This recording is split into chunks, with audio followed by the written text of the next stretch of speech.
Olá, começa agora mais um Documento Verdade. Há 30 anos, Goiânia foi atingida pelo maior acidente radiológico do mundo. O Césio 137, que ficou conhecido como Brilho da Morte, fez centenas de vítimas, todas contaminadas por radiação. Muitas carregam até hoje marcas desse desastre. A equipe do Documento Verdade foi até Goiânia visitar a região onde tudo aconteceu e conversar com pessoas que viveram essa tragédia.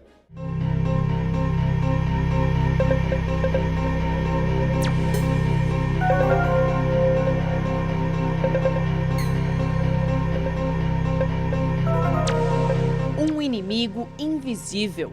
Você sabe que a radiação ela vai te impregnar, você sabe que ela pode trazer complicações, mas você não vê, e tudo que você não vê causa medo. Com capacidade mortal de contaminação sem limites. Foi o maior acidente radiológico em área urbana. 30 anos atrás, o elemento químico Césio 137 se tornaria protagonista do maior acidente radiológico da história. Tudo que tocou, se aproximou, tornou-se radioativo. Então, o impacto ambiental ele é praticamente que sem escalas. A radiação deixou milhares de pessoas doentes. Eu estou operado do coração, tem 3 pontos de safena e uma mamara. Minhas veias entupiu. Pode ser proveniente do Césio. Eu não era diabético, estou diabético. Eu não tenho coluna. Eu ando um pouquinho e tenho que sentar. Também trouxe a morte e o medo. Enquanto as notícias ainda não eram muito completas, a cidade toda se sentia acuada, com medo e um pânico, né, velado, mas um pânico diante do desconhecido, né? Até hoje não é possível calcular o número exato de vítimas, mas é fácil encontrar sobreviventes que ainda carregam marcas. Essas manchas escuras tudo, deu a lesão aberta no seio. É o que eu falo, penso assim, Deus mesmo comigo. Fiquei aqui em cima da veia artéria, né? No seio, barriga, o corpo todo, aqui na mão. E o trauma de uma história que não pode ser esquecida. Não tem aquela felicidade que eu tinha antes. Minha vida não é completa mais, né? Então é difícil. Este é o ponto inicial da tragédia, Rua 57. Rua que mais tarde se tornaria uma das mais contaminadas e temidas pela população de Goiás. No local onde tudo começou, hoje é um terreno vazio e abandonado. Mas foi aqui, há 30 anos, no dia 13 de setembro de 87, que os catadores Wagner Pereira e Roberto dos Santos Alves encontraram a cápsula que continha o Césio 137. Ela estava dentro de um equipamento usado para radioterapia que foi abandonado junto às ruínas do antigo Instituto Goiano de Radioterapia, que na época já era extinto. Na inocência, os dois pegaram essa cápsula com a intenção de vendê-la a um ferro velho para fazer dinheiro.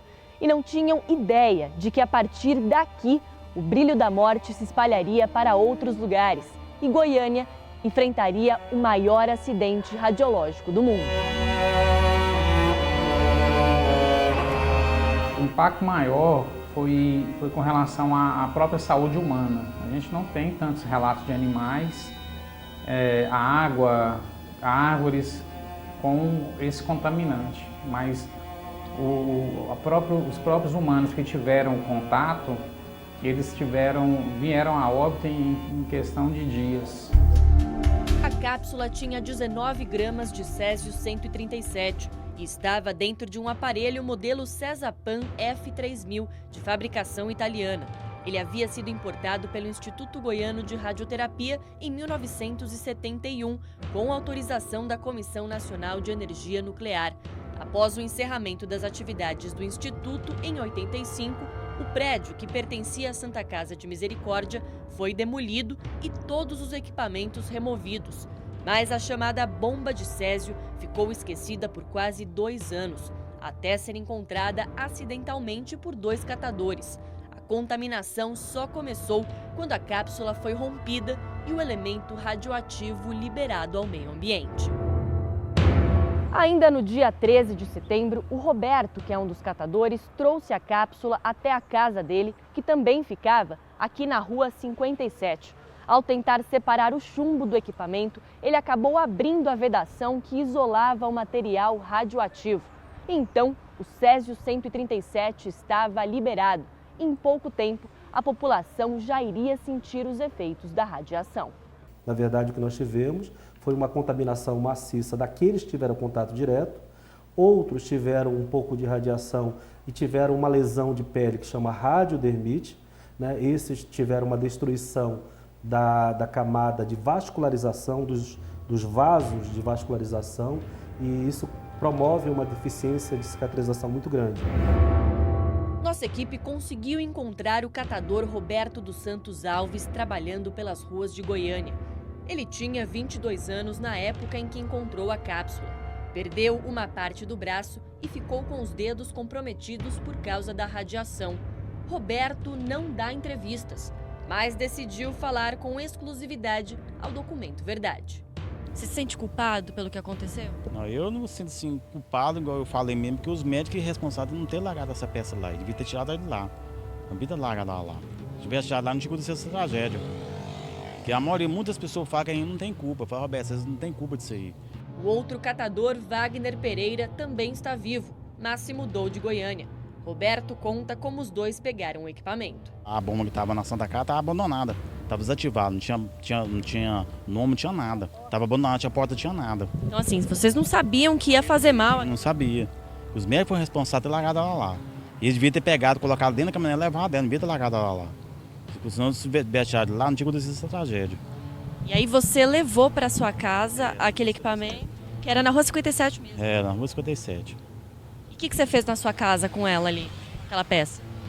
Ali, uma coisa que fez é que o Wagner tinha arrumado comprador pro Devair, quando era vivo. Aí pegou um carrinho, foi mais o Enes, pôs lá no chão do quintal de casa, jogou dentro do carrinho e levou lá pro Devair para vender um quilo. Devair Alves Ferreira era o dono de um ferro velho. Foi ele quem comprou a peça que pesava quase 300 quilos. Devair morava aqui na rua 26A, que agora tem outro nome. A casa e o ferro velho dele ficavam neste terreno, hoje concretado e fechado por um muro baixo. Depois de receber a peça dos catadores, Devair a deixou guardada dentro de casa durante alguns dias. E ao perceber o pó luminoso que vinha de dentro dela, ficou encantado. Tanto que é dele a frase famosa: "Eu me apaixonei pelo brilho da morte". Nesse cantinho aqui que ficava sucata, né? O ferro, que era ferro velho mesmo. Aí pesou aquilo ali, o que servia, ele jogou para lá. E aquela marmita que tinha ácido inoxidável e chumbo, ele jogou aqui. Aí à noite, ele, como de sempre, ele saía num barzinho ali e tomava uma cervejinha. Aí voltando por volta de 10 horas da noite, aí ele pensou, mas as luzes todas estão apagadas e o depósito está claro, ele pensou até a princípio fosse incêndio. Mas devido à cor, aí ele chegou naturalmente, entrou aqui, tudo clarinho. E aquela luz magnetizando, como ele falava, bonita, azulada. Aí ele subiu na sucata até que encontrou que era aquela peça. Aí sim, aí ele olhou aquilo e tal, já levou para dentro, todo animado, né, com a Mochiba, Maria, Gabriela. Olha aqui, que essa peça muito bonita e tal. E todo mundo ficou encantado. Então ele usou essa frase, ele dizia: "Eu me apaixonei pelo brilho da morte". Naturalmente, depois de tudo acontecido, né? Devair distribuiu um pouco do pó a parentes e amigos. Odson, que é irmão dele, também teve contato. Ele era sólido, porém ao contato ele virava pó, esfarinhava. Então eu tirei com uma ferramenta, eu tirei um fragmentozinho, metade de um grão de arroz mais ou menos, coloquei na palma da mão e fiz isso. O dedo ainda era inteiro. Eu fiz isso, aquilo virou pó. Aí eu limpei e falei: "Mano, isso não presta, não tem consistência para pedra de anel". Ele: "Não, a gente dá um jeito aí, o cara vai ter que se virar e fazer". O dono do ferro velho ainda entregou o material ao outro irmão, Ivo Alves Ferreira, que era marido de Dona Lourdes. E o Devair mostrou para ele a peça que continha o Césio. Já os cabelos soltando, os dentes tudo mole. Enfiou uma chave de fenda no buraquinho dela e tirou um pouquinho do pó. pôs num papel, passou o dedo assim na chapa para tirar o pó, né? No papel, aquele dedo perdeu. A irmã de Dona Lourdes, Luísa Odete, lembra desse dia. E o Ivo tinha ido na casa do Devair, né? Que é lá perto. O Devair estava doente já, passando mal, e era por causa disso, ninguém sabia. Aí na hora dele ir embora, ele falou, mano, tem isso aqui e tal, que eu já tinha descoberto que um dia chegando do bar à noite, ele viu que aquilo brilhava, né? Aí pegou um pouquinho lá, porque quem ia lá pegava um pouquinho, punha num papelzinho assim, punha no bolso. Aí ele pôs no bolso da bermuda dele e levou para casa. Chegando em casa, Ivo mostrou o pó brilhante à filha, Leide das Neves, que tinha 6 anos de idade. Aí chegando lá, ele foi e jogou lá no quartinho da Leide, a Leide brincando, né? Aí eu cheguei lá, como eu morava lá no fundo, toda hora eu estava lá na casa deles. Aí eu entrei lá, ela falou assim, titia, vem ver a pedra lumiante que o papai trouxe. E eu entrei no quarto, quando eu entrei, ela mesma apagou a luz. E aquilo brilhava, que parecia soltar raios. E tinha aquela cor azulada Isso, mesmo? azul. Parecia vagalume, aquele vagalume azul, né? A mãe de Leide lembra que ela e o pai brincaram com o Césio debaixo da cama. E eu fui chamar Leide para jantar, estava muito envolvido. Aí eu olhei assim, aquele negócio me deu assim, que pavor. Eu voltei e fui tomar banho. A senhora viu aquela luz brilhante? Me deu a sensação de medo, pavor, que eu não entendi o que era, né? Aí quando eu saí do banho, ela estava assim, com a mãozinha na mesa e a outra terminando de comer o ovo, com a mão suja do pó. A senhora viu a mão dela suja com o pó? E ela já estava terminando de comer o ovo. Aí uns 15 minutos depois ela começou com crise de vômito. Aí foi a noite inteira vomitando. Então foi muito rápido. Foi bem rápido. E a senhora então estava no banho enquanto ela estava comendo o ovo? Estava. Aí eu me culpo, né? Porque eu pensei, se eu não tivesse ido tomar banho, eu tinha lembrado dela comer o ovo. Antes de eu ir para casa, na hora que ela falou, vó, a pedrinha, né? O brilhante que o papai trouxe, nisso e brincando comigo, que a gente era igual 2 irmãos, né? Ele brincando comigo, eu falei, vou fazer a Odete ficar bonita. Somente o papel que ele estava carregando, que ele trouxe as pedrinhas, aí ele passou no meu pescoço. Aí, isso aqui tudo ficou na carne aqui, ficou na carne viva. Mas não na hora? Não na hora. Essas manchas do meu rosto, tudo é. Só no dia 30 de setembro é que eu soube que aquilo era Césio 137. E no dia 30 isso aqui estava uma bolha pequenininha na palma da mão, a mão muito inchada, os dedos muito inchados, esses aqui também. Coçava muito, mas a gente não ligava uma coisa à outra. Porque no dia 29, o pessoal da Comissão Nacional de Energia Nuclear chegou em Goiânia. Depois de perceber que todos os que tiveram contato com o pó estavam adoecendo, a mulher de Devair, Maria Gabriela Ferreira, decidiu entregar a cápsula à vigilância sanitária. Ela foi à vigilância sanitária, negavam, ela voltava. Então, inclusive, ela foi embarcada para a vigilância sanitária em um ônibus urbano, né? E ela contaminou o ônibus, contaminou as pessoas que estavam dentro dos ônibus também, né? No mesmo dia, uma força-tarefa foi acionada e vários locais passaram a ser monitorados. Homens do Corpo de Bombeiros, da Defesa Civil e policiais militares participaram da ação de emergência. Nos primeiros dias de trabalho, os militares não sabiam dos riscos da exposição. Você, em algum momento durante as ocorrências, se sentiu mal? Teve esses sintomas iniciais que a maior parte das vítimas teve? Na época, não. Não vou te dizer que tive sintomas específicos, mas assim, no decorrer da minha vida profissional, eu tive vários comprometimentos de saúde. Hoje eu tenho osteoporose em estado avançado, eu tenho perca visual avançada, pressão alta. Agora o tratamento do câncer, eu já tive uma sequela grave de câncer, estou fazendo um tratamento de recidiva do câncer, né? E tudo leva a crer que tem a causa e efeito com isso. Foram por omissão, que se passava que era vazamento de gás, o conhecimento da tropa, e que foi sem o equipamento de proteção individual, porque não tinha conhecimento. No dia 30 de setembro, técnicos da Comissão Nacional de Energia Nuclear chegaram a Goiânia e determinaram a evacuação de 41 casas.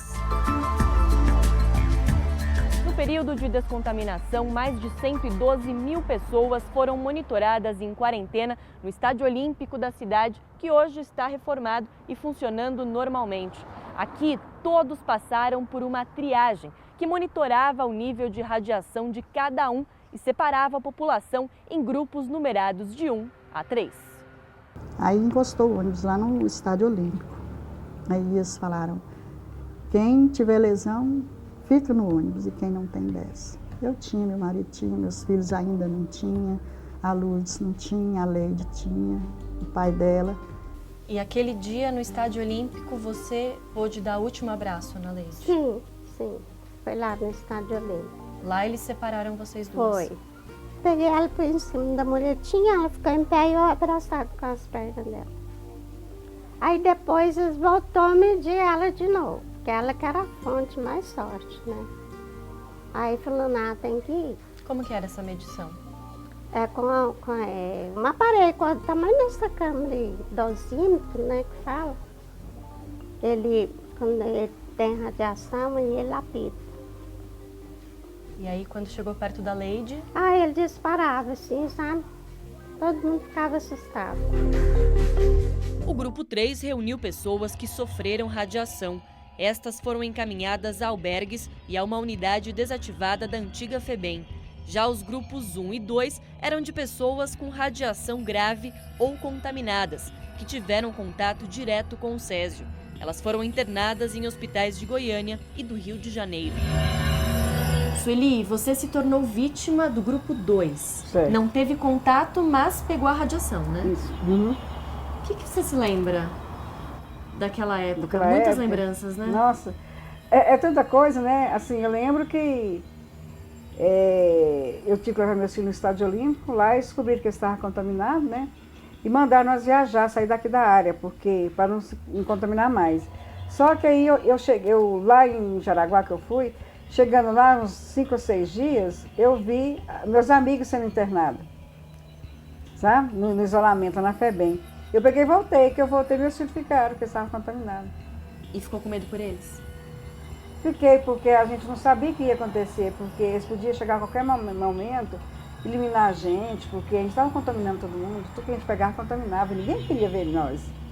Sabe assim, eu ficar perto dessa pessoa, vai me contaminar, vai pegar uma doença que ninguém sabia, que doença que podia ser. A discriminação acontecia até mesmo dentro dos hospitais. Muitos médicos se recusaram a atender as vítimas. Pediram para o senhor fazer o atendimento e o senhor se recusou. Por quê? Eu trabalhava na emergência do pronto-socorro e aí eles pediram para os médicos da emergência darem suporte a um grupo que provavelmente estavam, entre aspas, contaminados pelo césio. Na época a gente não sabia absolutamente nada, nem a parte médica, nem a comunidade de uma maneira geral, porque foi o primeiro acidente único. E eu confesso que na época eu fiquei com medo. Fui lá, cheguei lá perto, olhei, tive contato com alguns, verbal, mas não quis me aproximar muito por medo, até para me proteger. A tragédia logo foi associada pela imprensa internacional ao acidente nuclear de Chernobyl, na Ucrânia, ocorrido um ano antes, quando um reator explodiu liberando gases altamente contaminados.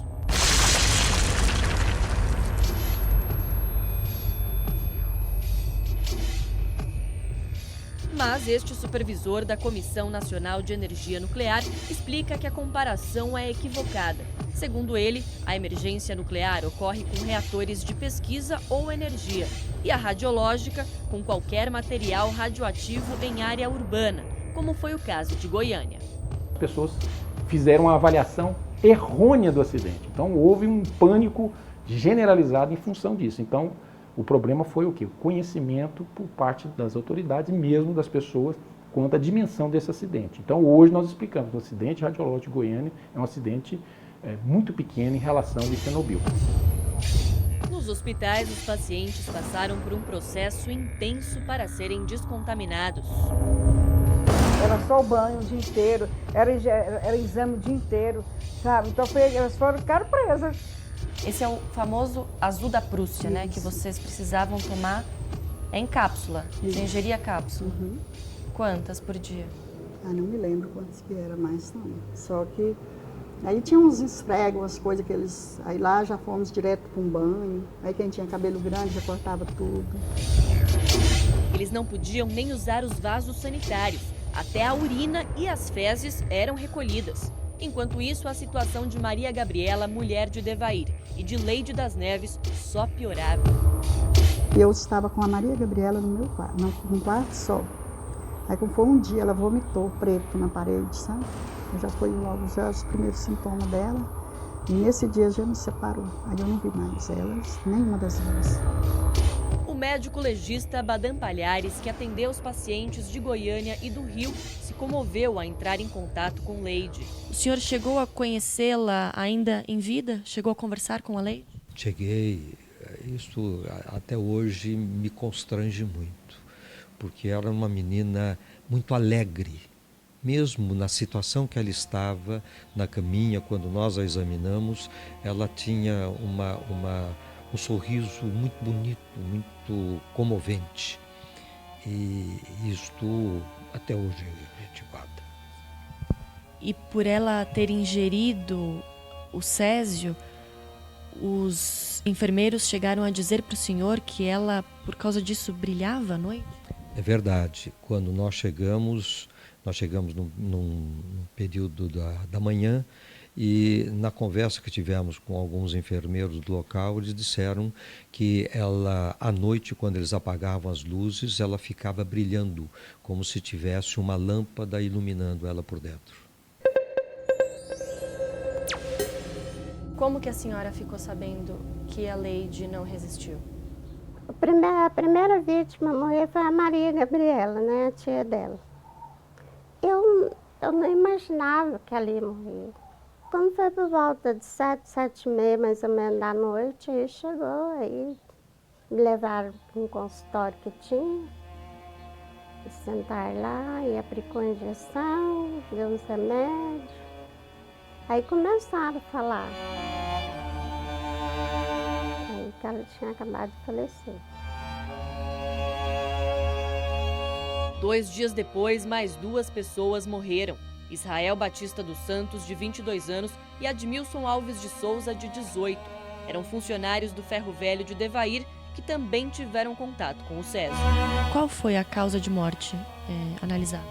Bom, este processo da irradiação causou lesões sérias, principalmente nos vasos, fazendo com que houvesse múltiplas áreas de hemorragia com destruição dos vasos, o que não permitiu realmente a sobrevida dessas 4 vítimas que vieram a falecer.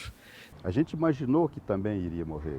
O Ivo, meu irmão, ele viu lá no Hospital Marcílio Dias, no Rio de Janeiro, chegaram 11 caixões de chumbo, 4 foram usados, 7 ficou ali, empilhado. E eles que olhavam aquilo falavam, bom, qual de nós dois ou qual daqueles vai ser o meu? Quem vai morrer primeiro?